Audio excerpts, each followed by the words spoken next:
বিনা কারণে যখন দেখবেন আপনার শত্রু বেড়ে গেছে, তাহলে বুঝবেন আপনি একজন সফল মানুষ।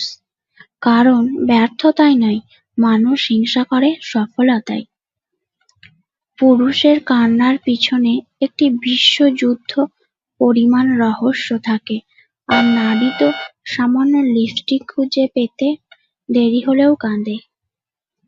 কিছুটা মন্দ হও, কিছুটা দুঃখ দিতে শিখো। দুঃখ না দিলে কেউ কাউকে মনে রাখে না। কিছু মানুষ হয় চপ্পলের মতো, তারা সাপোর্ট দেয় কিন্তু পিছন থেকে কাদা ছুঁড়তে থাকে। আপনার ম্যাচুরিটি ডিপেন্ড করে আপনি অন্যের গোপনীয় জিনিস কতখানি গোপন রাখতে পারলেন তার উপর। Thank you for watching. Please subscribe my channel.